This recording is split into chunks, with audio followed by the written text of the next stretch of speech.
नमस्कार, स्वागत है आप सभी का आज के सत्र में। आज है दिनांक 18 जुलाई 2023 और हम पुनः उपस्थित हैं द हिंदू एनालिसिस के साथ, जिसमें हम कवर करते हैं उन महत्वपूर्ण टॉपिक्स को जो होते हैं आपके लिए उपयोगी।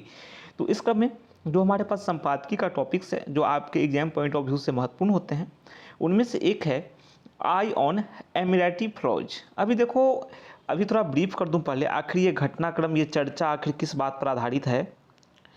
जैसा कि आप सभी ने देखा कि भारत और यूएई यानी यूनाइटेड अरब एमिरेट्स, संयुक्त अरब अमीरात, दोनों ने यानी कि भारत के रिजर्व बैंक और यूएई के सेंट्रल बैंक दोनों ने एक समझौते पर हस्ताक्षर किए, एक फ्रेमवर्क ढांचा पर की स्थापना के लिए हस्ताक्षर किए, सहमत हुए कि दोनों देश रुपया दिरहम का यूज करेंगे पेमेंट करने में।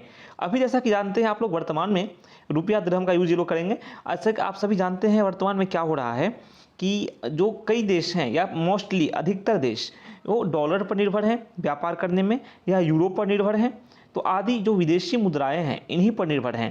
तो भारत भी चाहता है कि जो रुपया है उससे अंतर्राष्ट्रीय स्तर पर मान्यता प्राप्त हो।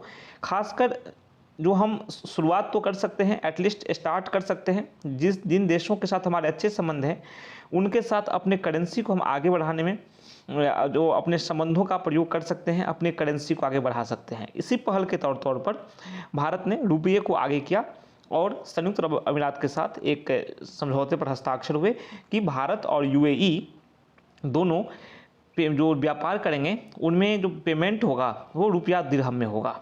ठीक है, रुपया जो कि भारत की मुद्रा है और दिरहम जो कि संयुक्त अरब अमीरात की मुद्रा है। अब देखते हैं, there are both risks and benefits in the rupee dirham settlement system. अब देखो, रूपी दिरहम जो सेटलमेंट सिस्टम है, जो निपटान प्रणाली है, इसमें लाभ भी है, ठीक है, और जोखिम भी है, रिस्क भी है, बेनिफिट भी है, जोखिम भी है, लाभ भी है।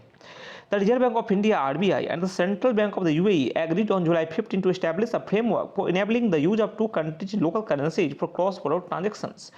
अब भारत का रिजर्व बैंक, जो भारत का सेंट्रल बैंक है, और जो यूएई के सेंट्रल बैंक, दोनों ने 15 जुलाई को एक तरह से सहमति व्यक्त की है ना। इन दोनों ने सहमति इस संदर्भ में व्यक्त की गई कि जो सीमा पार लेन देन होगा भारत और संयुक्त अरब अमीरात के बीच, इसे बोलते हैं क्रॉस बॉर्डर ट्रांजैक्शंस, तो लेन देन होगा, इसमें स्थानीय मुद्राओं का इस्तेमाल होगा, दोनों देशों की स्थानीय मुद्राओं का इस्तेमाल होगा। उसके लिए एक फ्रेमवर्क बनाने पर सहमति व्यक्त की। The move towards promoting payments in the Indian rupee and the UAE dirham is aimed at promoting their use bilaterally, thus reducing the dependence on a third country currencies such as US dollar as an intermediary for settling transactions। अब देखो, सबसे बड़ी बात जो मैंने आपको बताई है स्टार्ट में कि इसका उद्देश्य क्या है। आखिर भारत और यूएई जो गल्फ कंट्रीज में से एक है, गल्फ देशों में से एक है यूएई, ये दोनों क्यों चाहते हैं कि ये पहल की जाए। तो इसका साफ उद्देश्य है कि हम द्विपक्षीय संबंध में रुपये और दिरहम का यूज करेंगे, जिससे क्या होगा, जो तीसरे देश की जो करेंसी है उस पर हमारी निर्भरता खत्म होगी। तीसरे देश की करेंसी क्या है? दिरहम है, सॉरी डॉलर है, यूरो है। तो ये सब जो है, चाहे युआन हो गया चीन का, किसी अन्य में हम व्यापार नहीं करेंगे। विशेषकर जो अमेरिकी डॉलर है ना, वो काफ़ी चलता है, तो उसी अमेरिकी डॉलर के प्रयोग को सीमित करने की बात है, नहीं करेंगे यूज। ठीक है, बीच में हम अपने करेंसी का यूज करेंगे, हम दोनों देश जो हम हैं, मतलब भारत और UAE. As per the memorandum of understanding between the two central banks, all current account payments including those involving the two countries, exporters and importers and certain permitted capital account transactions could be settled using their the rupee or the दिरहम। अब जो समझौता ज्ञापन पर हस्ताक्षर हुए हैं दोनों central bank के बीच में, उसमें क्या हुआ है कि दोनों देशों के निर्यातकों और आयातकों, जो निर्यातक होते हैं एक्सपोर्ट जो करते हैं, यहाँ पे एक्सपोर्टर लिखा हुआ है, यानी जो बाहर सामान भेजते हैं दूसरे देश, और इंपोर्टर यानी जो सामान मंगाते हैं। तो यहाँ बात हुई निर्यातकों और आयातकों सहित सभी चालू खाता भुगतान और कुछ अनुमति प्राप्त जो पूंजीगत खाते से संबंधित लेन देन हैं, उसका निपटान रुपये या दिरहम के प्रयोग के जरिए किया जा सकता है। इसका पेमेंट जो होगा, लेन देन जो होगा, वो रुपये या दिरहम में होगा। ठीक, चलो अब टू फैसिलिटेट सेटलमेंट, अब इसे सुगम बनाने के लिए, आसान बनाने के लिए क्या होगा, द टू बैंक्स, दोनों बैंक जो है, यानी कि भारत के का रिजर्व बैंक और वहाँ का सेंट्रल बैंक यूएई का, are set to put in place a local currency settlement system and likely at a later date interlink their payment messaging system। देखो अभी क्या है, दोनों देश क्या करेंगे, अपना लोकल करेंसी सेटलमेंट सिस्टम लाएंगे और संभवतः आगे चल के, है ना, लेटर डेट में ये क्या करेंगे, अपने जो पेमेंट जो मैसेजिंग सिस्टम है इनका वो ये अपने पेमेंट मैसेजिंग सिस्टम को जोड़ेंगे। An immediate beneficial consequence of the establishment of the settlement mechanism would be the development of a rupee dirham foreign exchange market that would help in pricing the two currencies independent of their exchange rates with other currencies such as the dollar and the euro। अभी देखो क्या होता है, व्यापार जो होता है ना वो एक्सचेंज रेट पर निर्भर होता है। जैसे कि रुपया का एक्सचेंज रेट और डॉलर क्या है, अमेरिका के नियंत्रण में बहुत हद तक है, तो वो चाहे तो उसका मूल्य गिरा सकता है, किसी करेंसी की तुलना में बढ़ा सकता है। तो अमेरिका पर आरोप लगते हैं कि हो सकता है वो उसे अस्थिर करे, उसका लाभ उठाए। तो इसका जो इमीडिएट बेनिफिट होगा ना, जो भारत और यूएई जो दिरहम रुपये प्रणाली को अपना रहे हैं, इसका जो बेनिफिट होगा, परिणाम होगा, ये होगा कि ऐसा सेटलमेंट मैकेनिज्म बनेगा, ऐसा निपटान तंत्र बनेगा, ठीक है, जो कि एक तरह से क्या है, वो रुपी और दिरहम फॉरेन एक्सचेंज मार्केट का डेवलपमेंट होगा उससे। और उससे क्या होगा, उससे दोनों मुद्राएं जो है वो स्वतंत्र रूप से दोनों का आदान प्रदान होगा, दोनों का सेटलमेंट आसानी से हो पाएगा, हमें डॉलर और यूरो पर निर्भर होने की आवश्यकता नहीं पड़ेगी। Indian and Emirati business would not need to factor in exchange rate risk when quoting to supply goods or services to buyers in the other country, improving the ease of doing business and boosting trade।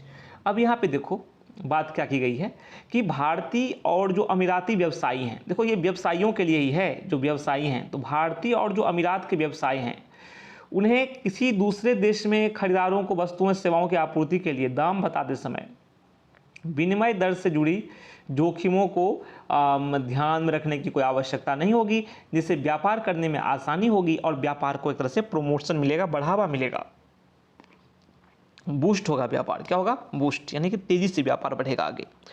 The India UAE local currency settlement system, अब देखो Bharat UAE जो local currency settlement system है could also potentially serve as a precursor for other bilateral currency accords, which as an RBI interdepartmental group suggested this month could act as an important first step for the internationalization of the rupee। अब देखो रुपी का internationalisation, यानी रुपये का अंतर्राष्ट्रीयकरण करना है। यहाँ पे देखो ये बिल्कुल सही कदम जा रहा है। भारत और संयुक्त अरब अमीरात जो है, यूएई जो है, उनके बीच जो ये मुद्रा की स्थानीय मुद्रा निपटान प्रणाली है, डेफिनेटली इससे क्या होगा, इससे ये होगा कि इसी तरह के समझौते अन्य द्विपक्षीय मुद्रा समझौतों की दिशा में मतलब एक तरह से हेल्पफुल होंगे। इससे क्या होगा, भारत और संयुक्त अरब अमीरात ने जो समझौते किए, द्विपक्षीय समझौता किया स्थानीय मुद्रा को यूज करने का, तो दूसरे देशों के साथ ही भारत ये काम कर सकता है।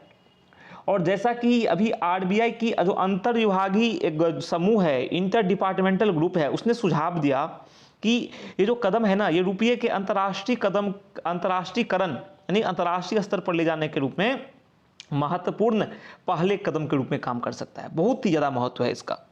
While the idea is laudable, its actual success will hinge on the extent of adoption by businesses in both nations। अब देखो आइडिया तो ज़बरदस्त है, प्रशंसनीय है, काफ़ी तारीफ योग्य है, लेकिन इसकी वास्तविक सफलता निर्भर करती है कि जो व्यवसायी हैं दोनों देशों के बीच में के, उसमें इसे अपनाया जाए, व्यवसायी इसे अपनाएं, ठीक है, दोनों देशों के, इंडिया और यूएई के, तभी इसकी सफलता सुनिश्चित होगी। With the UAE's trade surplus with India widening in the month since the bilateral comprehensive economic partnership agreement came into effect in May 2022, Emirati businesses need to see remunerative avenues to deploy the potential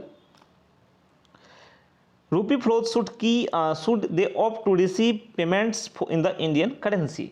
अब देखो क्या है कि भारत और संयुक्त अरब अमीरात, ठीक है, तो इन दोनों देशों के बीच जो व्यापार है, आर्थिक साझेदारी जो है, तो मई 2022 में द्विपक्षीय व्यापक आर्थिक साझेदारी समझौता हुआ था। उसके लागू होने के बाद के जो मंथ्स हैं उसमें भारत और संयुक्त अरब अमीरात के बीच का जो व्यापार है वो उसका अधिशेष बढ़ा है, सरप्लस में गया है, और अमीराती व्यवसाय जो हैं उसे रुपये के संभावित प्रवाह का असरदार तरीके से, प्रभावी तरीके से प्रयोग करने के लिए एक जो बेनिफिट वाला रास्ता है उसकी ओर देखने और उसे भारतीय मुद्रा में भुगतान, पेमेंट रिसीव करने का ऑप्शन चुनने की आवश्यकता होगी।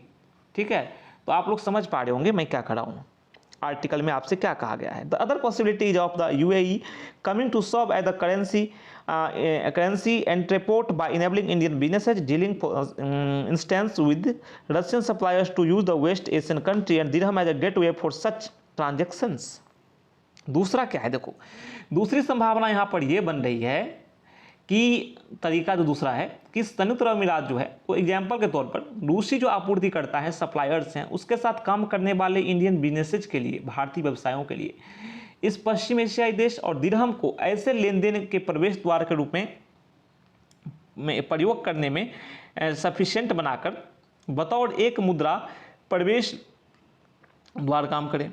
ठीक है, अब देखो आगे, given that the UAE predecessors entity the Trucial states used the Indian rupee and later the Gulf rupee as de facto currency until the mid 1960s, it may appear natural to re-establish currency type. समझ लेते हैं क्या बातें कही गई हैं कि आप देखो कि जो संयुक्त अरब अमीरात का जो पूर्ववर्ती प्रतिष्ठान है ट्रूसियल जो स्टेट्स है, उसने 1960 के दशक के मध्य तक भारतीय रुपये और बाद में खाड़ी रुपये को वास्तविक रियल मुद्रा के रूप में इस्तेमाल किए जाने के मद्देनजर किया गया। ऐसे मुद्रा संबंधों को फिर से स्थापित करना स्वाभाविक लग सकता है।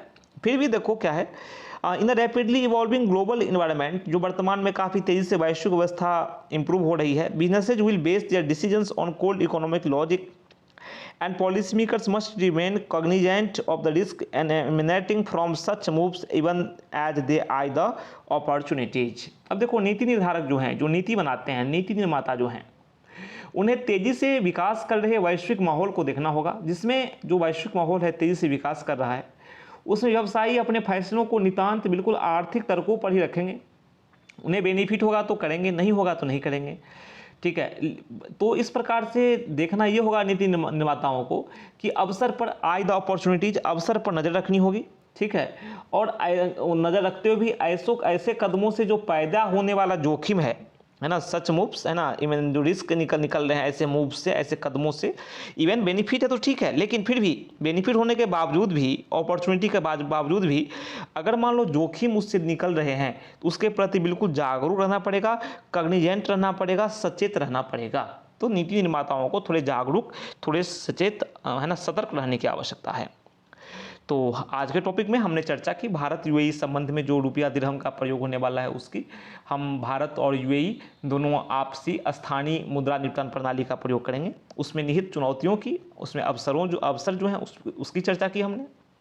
तो आशा है कि आपको ये सेशन समझ में आया होगा। फिर मिलते हैं अगले सेशन में कुछ नई जानकारियों के साथ, कुछ नए तथ्यों के साथ। तब तक के लिए आज्ञा दीजिए, कहिए नमस्कार, थैंक यू।